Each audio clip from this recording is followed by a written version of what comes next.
what would you do as a congressman, since you are, as I've talked to you before, for continued support of ethanol? What would you do against your own president of your own party to combat that if he reduces financial support for ethanol? Well, I think what we need to do is bring him out here to the Midwest, bring him out here to the 9th Congressional District and show him the benefits of value-added activities that we have here with our ethanol and biodiesel.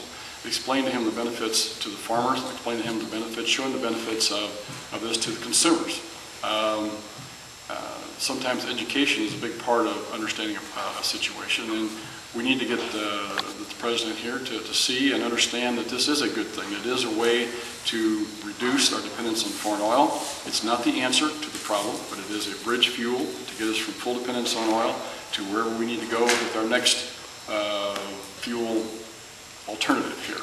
And it's a great way for our farmers to add value to their product, and I think that's where we have to start, and see once if he's open to doing that, and see once if we can convince him that it's something that we need to take another look at. Two-part question. First of all, do you support the construction of the Callaway nuclear power plant? Yes. Okay, what would you do as congressman to further that process along, or could you do anything?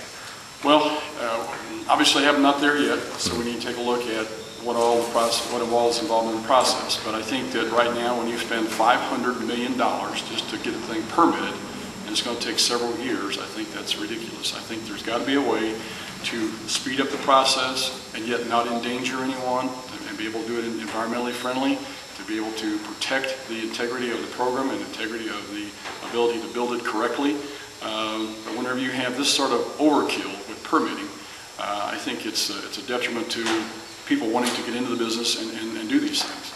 So I know right now there's also a situation where Ameren UE is not allowed to pass on these costs until after the nuclear plant is built.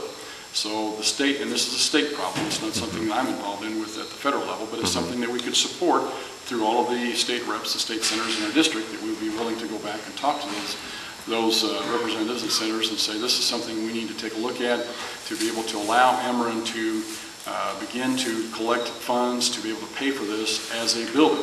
If they're not allowed to do this, it's going to add $3 billion to the cost of this project, and that's not an acceptable way to do this. So I think there's a couple things we can do along that line, as well as look at, federally, is there a way we can speed up the process, as I mentioned before.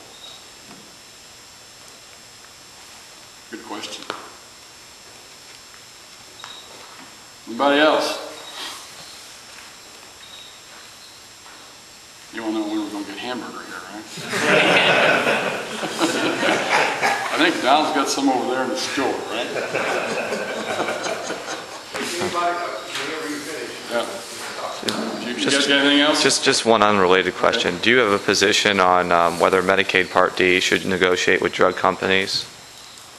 Well, I think that my opponent is trying to make that an issue, if I'm not mistaken, and my opponent doesn't seem to be very supportive of senior issues. I'm not sure why she's wanting to do that, because she voted against allowing seniors to be able to not have to pay taxes on their Social Security and veterans benefits. So whenever she figures out how to support veterans issue, we'll work.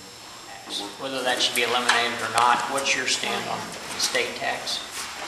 Yeah, that's your death tax, right? Yeah, the death tax. Okay. Some of us, depends on how you want to frame it, but yeah, estate taxes and death taxes.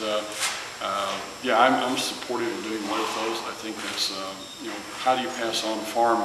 It's so difficult to make a living on a farm today, and you finally get to the point where you're able to have some assets and some equity, built up in your asset here.